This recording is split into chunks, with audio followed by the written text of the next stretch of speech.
22 anos atrás, eu comecei a trabalhar em planejamento de produção, materiais, demanda, e eu aprendi a planejar de um jeito muito diferente. Muito diferente. E por incrível que pareça, muito mais eficiente. E por que eu aprendi a fazer isso dessa forma? Porque eu tive um mentor lá no começo da minha carreira. Foi um líder que já tinha trabalhado 28 anos na área de planejamento de produção, gestão industrial como um todo, então ele tinha muita experiência e eu aprendi com ele. Ele estava disposto a me explicar ali como fazer aquele processo de planejamento de um jeito diferente. Claro que eu evoluí isso depois, nos meus 22 anos de experiência, mas o fato de eu ter aprendido de um jeito muito diferente e ter visto algo muito mais eficiente funcionando, isso mudou completamente a minha cabeça e é exatamente isso que eu aplico hoje quando eu chego em uma operação. Exatamente isso. E todo o processo de planejamento, e por que isso é tão diferente, tá? Porque todo o processo de planejamento de produção, materiais, ele acontecia de baixo para cima. Não tinha um alinhamento macro para você fazer o dimensionamento da capacidade ou estruturar uma previsão de vendas. O planejamento era realizado ali do detalhe para o macro. Então, do detalhe para o macro. Isso é muito diferente. Muito diferente. Porque, normalmente, quando você entra em uma operação, ela tem ali um planejamento macro e depois isso vai descendo para o micro. E é um macro com uma visão mensal ali de volume, então quanto vai ser produzido em cada um dos meses e quanto você vai consumir de material no nível muito macro em cada um dos meses. Então é uma visão macro. E o micro, ele é deixado para depois. Isso gera muito problema, eu vou falar mais sobre isso ao longo do vídeo. Então essa operação tinha um jeito diferente de funcionar.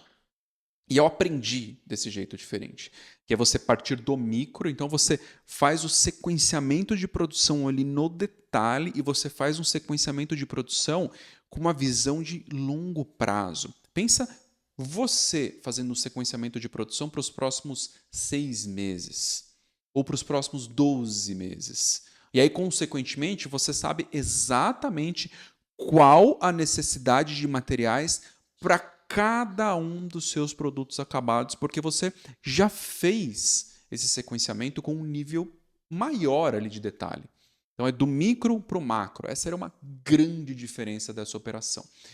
E tinha um alinhamento no detalhe com os grandes clientes. Então era um processo que ele partia do detalhe e aí no detalhe havia um alinhamento de demanda com os grandes clientes e, de novo, sempre no detalhe. Estes clientes, eles passavam uma previsão de consumo, uma previsão de compras, muito no detalhe, quebrada ali semana a semana.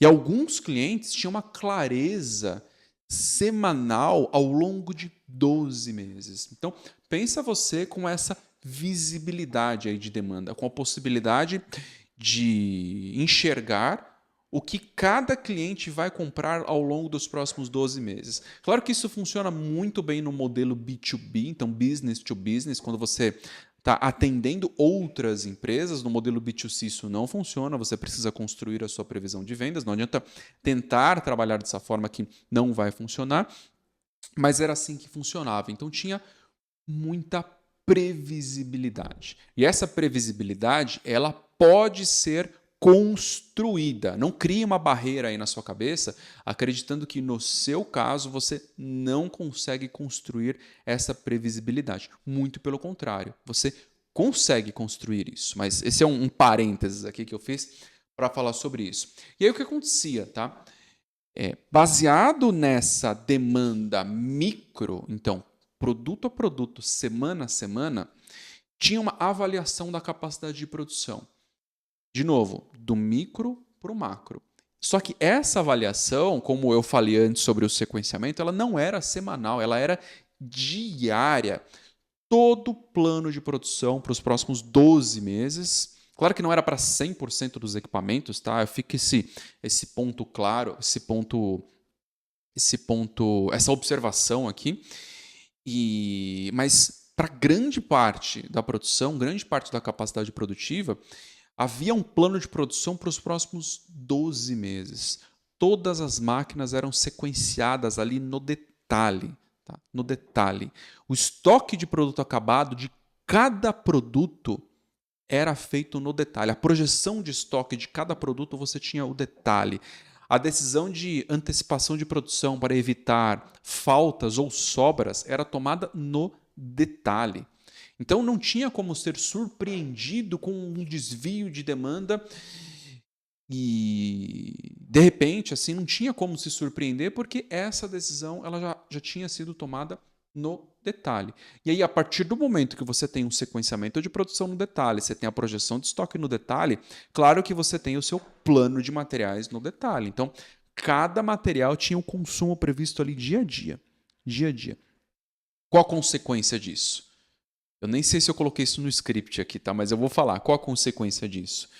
Dava para trabalhar com estoque muito baixo de materiais, mas muito baixo. O estoque de matéria-prima ele oscilava ali entre 3 e 9 dias, algo próximo disso, tá?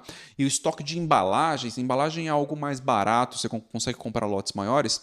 O estoque de embalagens ele oscilava entre 15, 10 dias, às vezes 17, ficava nessa faixa aí de estoque. Então dava para trabalhar com estoque muito baixo.